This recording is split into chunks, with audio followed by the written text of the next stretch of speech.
US தன்னைத்தானே அழிச்சுக்குதா? இந்தியாவுக்கு இதனால வந்து ஒரு பெரிய வந்து ஒரு மாற்றமும், இந்தியாவுக்கு வந்து ஒரு பெரிய முன்னேற்றமும் இதனால வருமா? ஆமா. எத பத்தி பேசிட்டு இருக்கேன் அப்படின்னு பார்த்தீங்கன்னா, H-1B விசாஸ்ல வந்து உள்ள வரவங்களுக்கு $100K பெர் பெர்சன் பெர் இயர்ன்னு சொல்லியிருக்காங்க. ஸோ இதெல்லாம் என்னென்ன இம்பாக்ட் வந்து குடுக்க போகுது அப்படின்றத இந்த வீடியோல பார்க்க போறோம். இந்த வீடியோ ஃபுல்லாவே பாருங்க. 19த் செப்டம்பர் வந்து பார்த்தீங்கன்னா, நம்ம யுஎஸ் பிரசிடென்ட் வந்து இந்த அனௌன்ஸ்மென்ட்ட வந்து சொல்லியிருந்தாரு. ஸோ இந்த H-1B விசாவோட ஃபீ வந்து எந்த மாரி இம்பாக்ட்ட வந்து குடுக்க போகுது அப்படின்னு வந்து பார்க்கலாம். ஸோ இது ஃபர்ஸ்ட் விஷயம் வந்து எதுக்காக இத பண்றாங்க?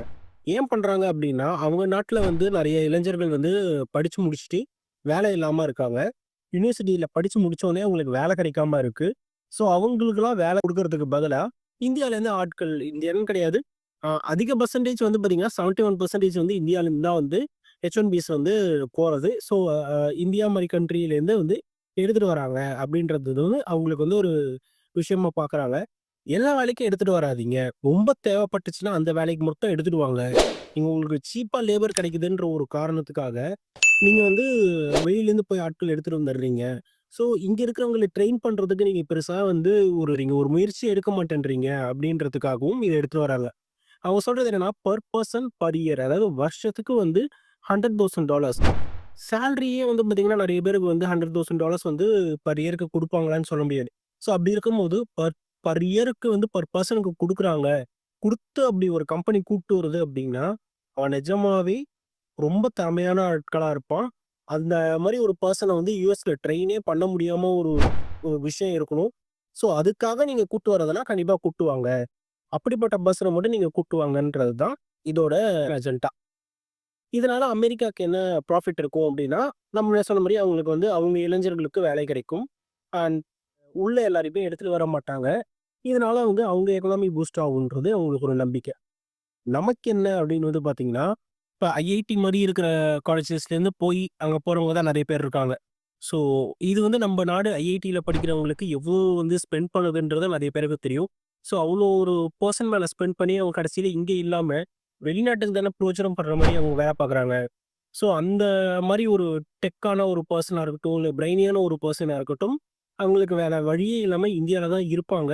அவங்க வளரணும்னா, கூட வந்து இந்தியாவும் சேர்த்து அவங்க வளர்த்தா மட்டும் தான், அவங்களும் வளர முடியுன்ற ஒரு சிச்சுவேஷன் இருக்கும்போது, ஆட்டோமேட்டிக்கா இந்தியாவோட டெவலப்மென்ட்க்கு தான் இது யூஸ் ஆகும் அப்படின்னு சொல்றாங்க. ஓரளவுக்கு இம்பாக்ட் இருக்கும். அவங்களுக்கே வந்து அவங்களோட யூஎஸ் பேஸ்டு ஸ்டாக்ஸ் அதாவது டெக் பேஸ்டு ஸ்டாக்ஸ் நாஸ்டாக்கா இருக்கட்டும், இது எல்லாமே அடி வாங்கும்ன்றது அவங்களுக்கும் தெரியும்.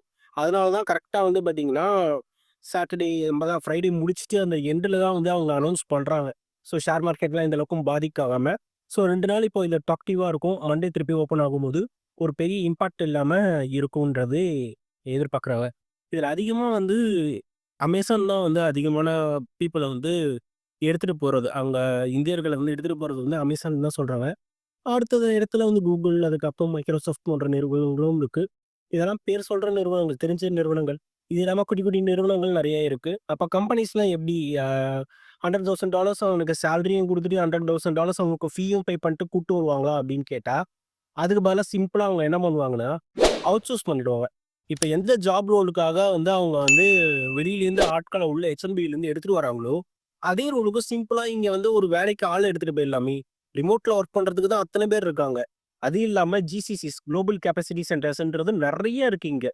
ஸோ, அதனால இங்க வந்து பார்த்தீங்கன்னா, இங்க நெறைய அக அவங்களோட கம்பெனியோட பிரான்ச்சே இங்க வந்து எக்கச்சக்கமா இருக்குன்றப்போ, இங்க ஓப்பனிங்ஸ் ஜாஸ்தியாகும். ஸோ, அதனால இந்தியால வந்து வேலை வாய்ப்புகள் அதிகமாகறதுக்கு நெறைய வாய்ப்புகள் இருக்கு இதனால. டைரக்ட்டா இங்க அந்த ரோல் என்ன ரோலுக்காக H-1Bல கூட்டு வரணும்னு நெனைக்கிறாங்களோ, அந்த ரோல ரிமோட்லேருந்தே இங்க இந்தியால இருக்கிற ஆட்களுக்கு வேலையா குடுத்துருவாங்க. ஸோ, அதுவும் வந்து இங்க பண்றதுக்கு நெறைய வாய்ப்புகள் இருக்கு. அதனால இங்க வேலை வாய்ப்புகள் அதிகமாகறதுக்கும் வாய்ப்புகள் நெறையாவே இருக்கு. அண்ட் அடுத்தது என்ன சொல்றாங்க அப்டின்னா, இதுக்கு தான் ஹையர் ஆக்ட்ன்ட்டு இன்னும் எடுத்துட்டு வந்துட்டு இருக்காங்க. ஸோ, அதுவும் வந்து இந்த மாரி அவுட் சோர்சிங் பண்றத வந்து கண்ட்ரோல்ல பண்றதுக்கு அப்டின்ட்டு. ஸோ, அதுவும் வந்து ஏதாவது பண்ணாங்க அப்டின்னா, அதோட இம்பாக்ட் எப்டி இருக்கும்னு தெரியல. ஃபர்ஸ்ட்டு இந்த விஷயத்துக்கே இப்போ பண்ணியிருக்காங்கல்ல H-1B இதுக்கே வந்து அவங்க கோர்ட்ல வந்து போயிட்டு, இத வந்து ஸ்குவாஷ் பண்றதுக்கும் வாய்ப்புகள் இருக்கு அப்டின்னு சொல்றாங்க. பட் இது எல்லாமே வந்து ஒரு என்ன சொல்றது? ஒரு அன்சர்டனிட்டிய வந்து காட்டிக்கிட்டே இருக்கு. முன்னாடி நம்ம அந்த விஷயங்கள் நம்ம டாரிஃபா இருக்கட்டும், இப்ப இப்ப நடந்துட்டு இருக்கிற விஷயமா இருக்கட்டும், இது எல்லாமே ஒரு அன்சர்டனிட்டிய வந்து நோக்கி தான் போயிட்டுருக்கு. பார்ப்போம். இந்த குட்டையெல்லாம் குழம்பி நான் வந்து ஆல்ரெடி நான் எஸ்இஓ வீடியோல சொன்ன மாரி, ஒரு 6 மந்த்ஸ் சாலிடா ஆகும். இந்த இயர் முடிஞ்சு ஒரு ஜான், பிப்ரவரி மாரி தான் எப்படி போகுதுன்ற ஒரு ஒரு பாத்தே வந்து ஓரளவுக்கு கிளியரா தெரியும்ன்றது எதிர்பார்க்கப்படுறது. பார்ப்போம் என்ன ஆகுது? ஹையர் ஆக்ட் எப்படி வருது? இங்க எந்த அளவுக்கு ஓப்பனிங்ஸ் இன்கிரீஸ் ஆகுது? அப்படின்றத பார்ப்போம். அண்ட் மேலும் இந்த மாரி வீடியோக்கள் பார்க்கறதுக்கு நம்ம சேனல் சப்ஸ்கிரைப் பண்ணிக்கோங்க. நான் உங்கள அடுத்த ஒரு சூப்பரான வீடியோல சந்திக்கிறேன். நன்றி, வணக்கம்.